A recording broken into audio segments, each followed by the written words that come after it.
Turn This that one off. doesn't work. No. Pull it. Ah. Is it on? Is it rolling? Yeah. Oh! God, we're so goddamn aesthetic. Look at me with my overalls and you with your Fox t-shirt. This is NBC. Fucking You whatever. complete buffoon. We just finished watching They Came Together, Yeah. which is David Wayne and Michael Showalter wrote it, Yeah. obviously. And it's really bad. It's good. It's because It depends on how you define good in movies and in television and in entertainment in general. We've talked about this a lot today. I think the purpose of specifically at least comedy movies is just solely entertainment. It's called entertainment because it entertains you. It's supposed to entertain you, you know? That's its main goal. Like that's what they made. That's what they were doing when they made the first like silent films with like slapstick and there trains. Doesn't have to be like some deep meaning, or it doesn't have to be a serious. It doesn't have to address issues.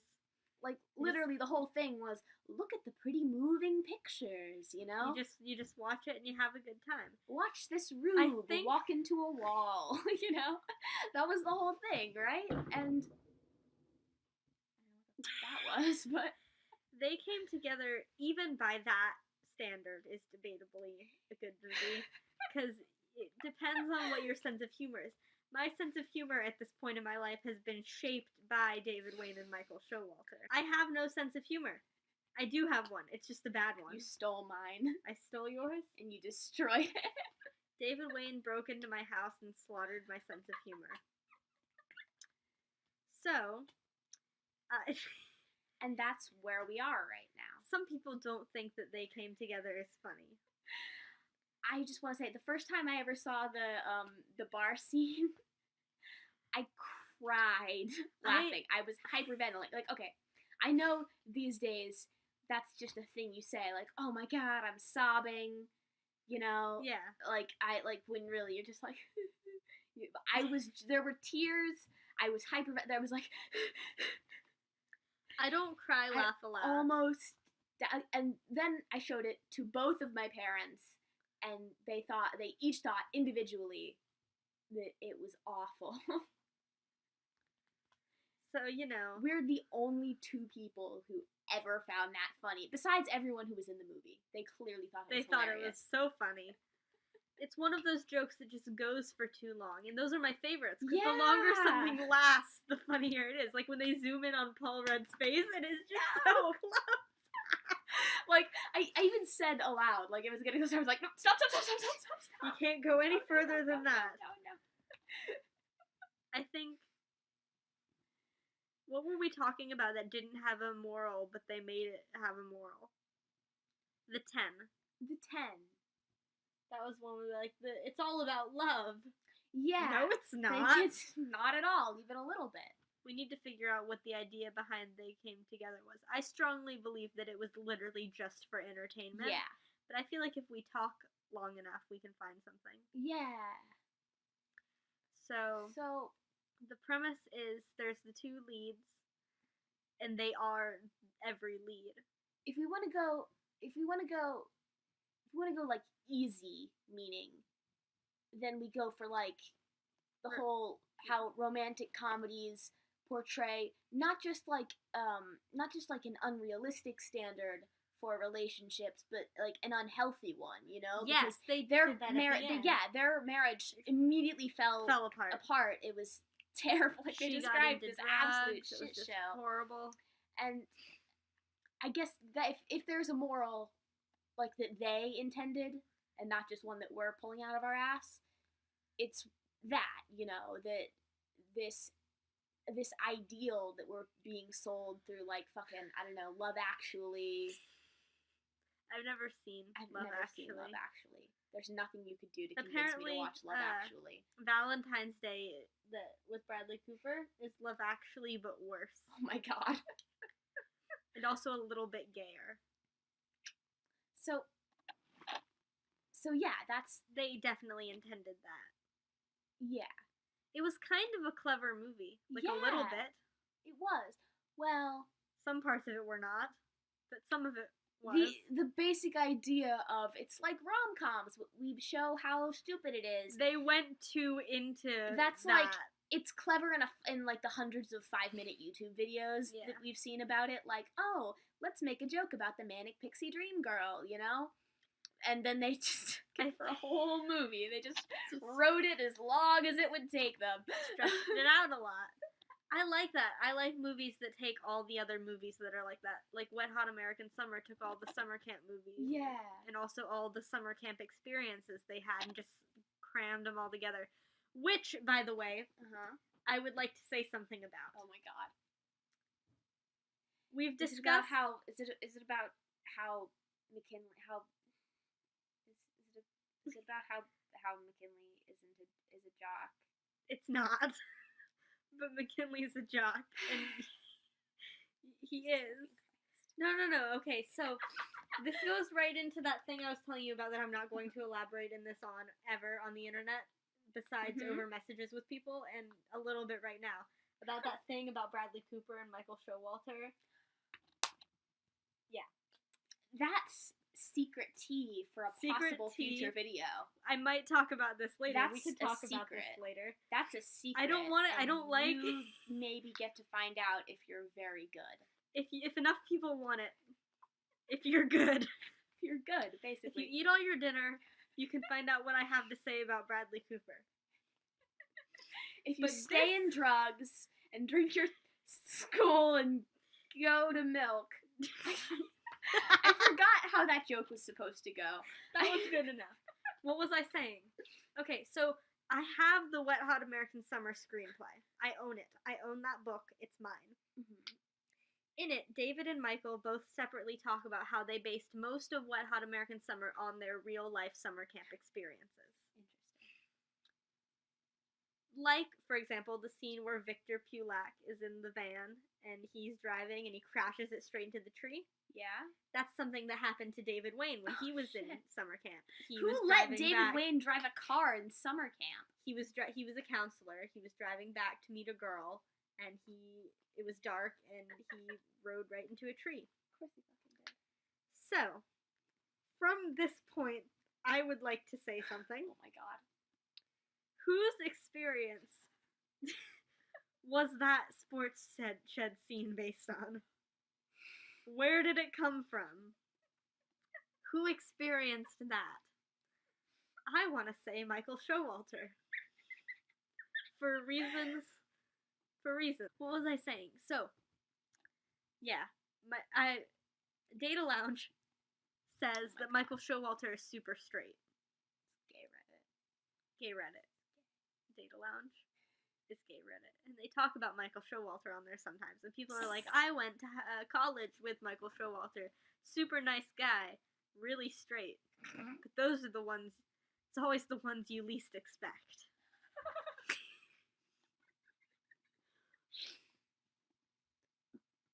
I'm done talking about Michael Showalter. What the fuck were we gonna talk about in this one? They came together. Yeah. They did come together. They came don't know together in the Ben Franklin costumes. They came to the party together. Oh! They both fell asleep. Oh yeah, that's true. Fell asleep like in Wanderlust. In Wanderlust, it was very funny. In this, it was... They knocked over all the shelves of marbles and all of the, like, dirt. Inexplicable... And jacks and shells. all of them, everywhere. It's like in Hell Baby when there were boxes everywhere. And Rob Corddry was like, I'm so sick of being startled. So... What... So what were we gonna... Was there a deeper meaning to this? There was, the thing we were talking about with should... So what was I saying? Should movies be more than just entertainment? Was our point. They can be, but they don't have to be. And everyone treats them like they have to be. Like, if you had a good time watching a thing... Yeah. This is why I'm really bad at doing movie reviews. Wait, that's kind of an extension of the whole cringe culture debate, right? I have given one movie review in my life that actually picked something out that was wrong with the movie. What was it? Stranger Than Fiction, which was clearly a movie that was trying to be something. You didn't watch that one yet. It was the one where the guy, his life is a book and it's being written. Oh, I want to Yeah. watch that one. It's Jim It's Carrey. really good. No, that's a different one. This one's It's Will not Ferrell. Jim Carrey? Will Ferrell. Oh, it's Will Ferrell. I forgot. Jim Carrey. Are you thinking about Yes Man? Maybe, I don't know. It seemed like a Jim Carrey thing to do. It does seem like a Jim Carrey thing. He was God once. Bruce Almighty. Jesus fuck, what? Jim Carrey. I don't know every Jim Carrey movie. Was I supposed to? No. You should know Bruce Almighty. Why? That's another thing. See, no, we can tie this in to the thing, the cringe culture thing. I don't like it. This isn't at you. Like, Okay. you're not that. You don't do this. This isn't about. This is not like a call out post. Okay, thanks. You can call me out anyway. No, it's not. It isn't though. Why do people get like genuinely angry when you don't get a pop culture reference? It's just so upsetting. It's like you've done some kind of moral transgression, you know? It's just like, let me live my. They'll get genuinely angry at you. It's just so upsetting. I hate it. I don't get angry. No, But yeah, no, you don't. yeah, but there are certain things that I feel like most people should know, like who Jim Carrey is. I know who Jim Carrey Yeah, is. no, I know people who don't know who Jim Carrey is, or didn't know who Jim Carrey But was. that's like, the thing then is like, alright, we're gonna sit you down, we're gonna teach you watch about the Jim Truman Carrey. Show, and we're gonna cry. That, like, you don't go, oh my god, I'm so mad at you, like, and jokingly be like, oh, we can't be friends anymore, and then be like, Yeah. losing it. There aren't a lot of movies that if people haven't seen them, I will, like, forcibly sit you down to watch them. I will suggest that I will forcibly sit down to watch Yeah. pretty much anything. But, like, in general, I won't, like, forcibly have people watch a lot of movies. Ones that I will make people watch are, like, Labyrinth. That's one that everybody needs to have seen. Labyrinth? David Bowie. Oh, yeah, it's the one, there's the two artsy ones, and there's Pan's Labyrinth, and the artsy one with David Bowie is Labyrinth, and the artsy one with the guy that made the fish costume, and where she fucked the fish. That's Pan's Labyrinth. I haven't seen either of them yet. You need to see Labyrinth. That's Yeah. really important. Like, is. really important. Oh yeah, David Bowie is like, Sad, gay, sexy goblin. yeah, he's Goblin Man. Goblin King. Oh, he's Goblin King. He's the Goblin King. Of course. That's I didn't really say he was important- Goblin Man, like Goblin Man the superhero. I'm like, Goblin Man, like, he's a Goblin Man. You Yeah, know? he's the Goblin King. Keep that's forgetting his title. The Goblin King. And he's a goblin. Ollie and I were debating whether or not he should send this email of something we found on Data Lounge to Ken Webb. The debate was over, the post where the girl swore on Twitter and got, or whoever it was, Wait, swore on Twitter. Somebody swore on Twitter and got their NASA internship revoked. What the fuck? Because Wait, they why? argued with somebody who worked at NASA over it. Oh, I vaguely remember that. Yeah. So Ollie thought that he was going to get in trouble with Ken Webb. But Ken Webb has no power over him. Right? Ken Webb has no power over pretty much anybody. Ollie's scared about losing his Ken Webb internship. Nobody even knows who Ken Webb is. Nobody does. He directed I don't even know what Ken Webb looks like. The Waiters. He looks like the Waiters.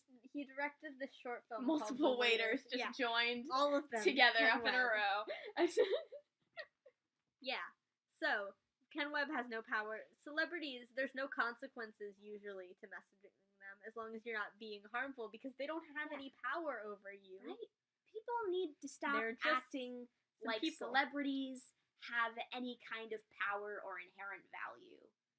They're just people. Obviously, don't harass them Yeah, because they're Because human they're people, beings. but don't worship them because they're people. You know, they're I just people that they're not. They can't even do more shit. Like you can plenty of people do the things that the can people sing. I like Plenty of people do. can play instruments. Plenty of people can act. Almost anybody can fucking act. Like I can't can act. act. I've acted. I'm not saying like because I have. It's not because I have some like great gift. It's just that everybody can kind of act. It's just like the big thing is just crying, and you just learn to do that after a while, right? I think so. Yeah. I can cry. Fucking anybody can act, You just Yeah. you start off pretty good. Everybody does, and then you just Sometimes get kind of really better good. after a while. I have some theories about whether or not Bradley Cooper is actually a good actor. I mean, of course he is, but is that really remarkable? It has more to do with his work in Wet Hot American Summer, God. which I'm not going to get into this right now because we have to save it. It's a secret. We have to save that. We've barely even talked about the actual movie. There's just not really. You can't talk about it because it doesn't. That's fair. What was with the thanking people? Does that happen a lot in romantic comedies? Do people... When he thanked Bubby, that was maybe the worst thing I've ever seen. I remember you actually said, if he thanks her, I'm gonna scream. I did. I yelled. I didn't Hey, scream. Bubby. I yelled. Thanks. Also, whenever somebody leaves, I go, wait! Shit. That's every time. What else happened in that movie? I don't even fucking know. Mr. combines all of our traits to you put everything together, you'll be just fine, guy. What were the 4 traits? I know that there was the Slut Ken Marino. Slut Ken Marino. There was Mr. Poetry Guy. Mr. Poetry Guy. There was Get Married and Settle Down. It's a good time. And then what was the last one? Wait, did you say 4? Motherfucker. There were 4 other guys. 4 other guys? Jesus fucking Christ. How much of this movie did I miss? It was Paul Rudd and his 4 friends. Okay. Jesus. Oh boy. So it was Paul Rudd, Jason, whatever his last name is. And what's his fucking name? McBrayer. Jack McBrayer. Mm-hmm. Ken Marino. Wait, how many was that? We have one more. Kenan Thompson. Wait, what did he do? Well, who was he? He was the married guy. No, wait, then which one did we do during this one? What do you mean? No, because when we said it, we said Ken Marino the Slut, Poetry Guy, Married Guy, and Jason. But wait, who was he? I don't know. What does he look like? He's the one who fell out the window.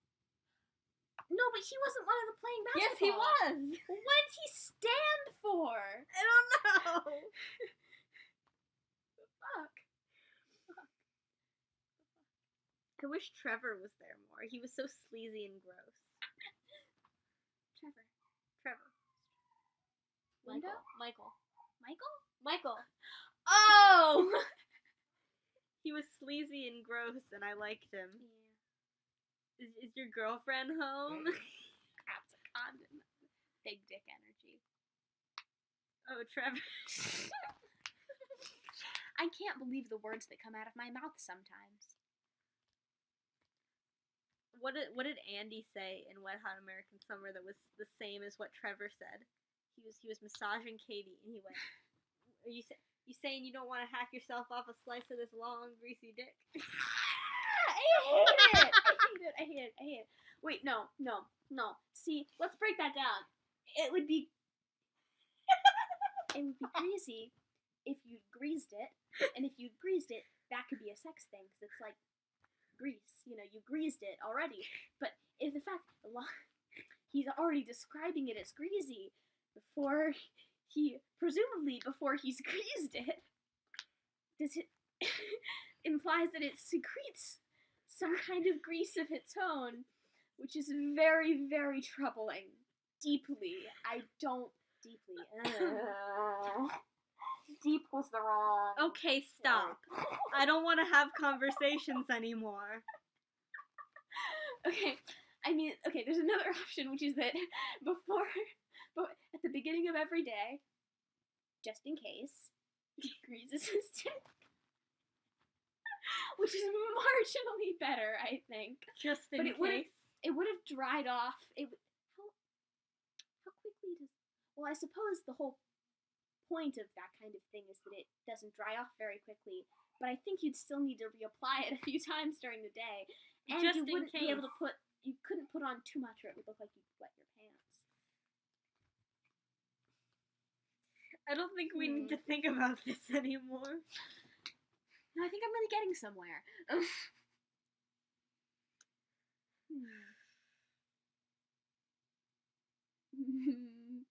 I just thought of maybe the worst phrase in the world. Thinking about, oh, I'm gonna figure this out. I'm gonna crack the case, and then I go, Detective Dick Grease. And I'm so sorry. There's nothing else to say. I'm out of thoughts. You're out of think thoughts. This is the worst thing you've ever said in my whole life. I think that's on par with logic skills. I'm out of think juice. Ooh, I have a thumb. Oh yeah, yours goes. I have one. Just one. Yeah, see, look at that. Well, you can't see it. Look at that. Ooh. I sincerely hope that's not how dicks go. Ah, I don't like it. Go on. I really don't like keep that. going. What do you mean keep going? I mean, keep going. That's terrifying. Why does your hand go like that? It shouldn't. You know, it just be like that sometimes. That was heterosexual in theory, but it's really gay to have hands that go like that. Heterosexual in theory, but gay in practice. That's the story of my life. I'm gay in theory and heterosexual in practice. I've had a single girlfriend. One. Yeah. That's not true. I've had 2 girlfriends. You said you had a boyfriend. I did, but I was in like 2nd grade, so I don't think it counts. Oh yeah. He's Robbie. gay. He's gay. Which it does make sense. The perfect all rom-coms, not all of them, but a lot of them are like, oh, people haven't seen each other in so long. That's one trope that they did not use in this. The one. Friends from like high school or college that meet up again. They use One that trope. in sleeping with other people. Sleeping with other People. Sleeping with other people. That's what it's called, right? So it's Jason Sudeikis and her Dave Franco's wife, Allison Brie. There you go. Yeah. So it's them, and they met up in college. Allison Dave Franco. What if it was like that when you don't just take their last full name, name. you take their full name, but you keep your first name. In 30 Rock, Paul married Jenna and took her full name. They were both Jenna Maroney. Oh my God. It's true love. His name was Paul last name. He was my favorite character. He was? Yeah. What happened to him? Nothing happened to him. The show's over. Oh. My But he favorite did characters- something. Like, he's in jail now. I should have killed. We finished watching Insatiable, We and it was the talk about worst thing. Insatiable. Okay, we can't do that right now. We've got to end this YouTube That's what video. we need Jesus. We need a whole video for We've Insatiable. got to end this YouTube video. I didn't watch Insatiable from the beginning. Should we do that? Before we make the No. video? No, it's better if we only watch Yeah. half of it. Anyway, Anyway, they came together it was bad, but that's fine. because movies don't have to be good. You just have a time. And I laughed so hard that I hurt. And it had a moral, which was, Romantic comedies are stupid. and don't try to have one. When you make your life, don't make it the way that those go, because You'll do drugs and sleep You'll with do your drugs. ex and your ex, like the one before. your ex. No, it was the one after the. It was not her ex-husband, but her ex-boyfriend Yeah. Frank. and you'll, yeah. Also, don't open a coffee shop. Don't.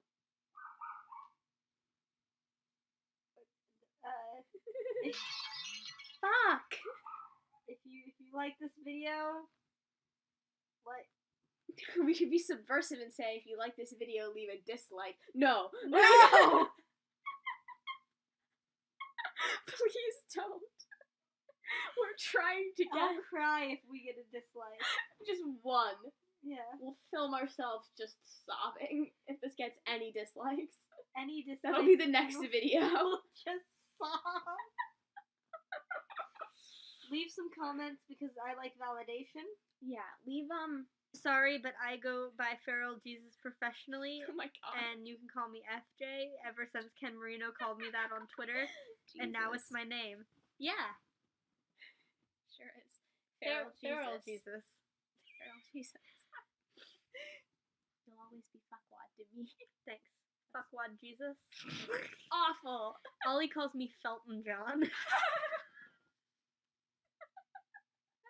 I can read out my 20 list of 20 complaints I have for David Wayne about Wet Hot American Summers.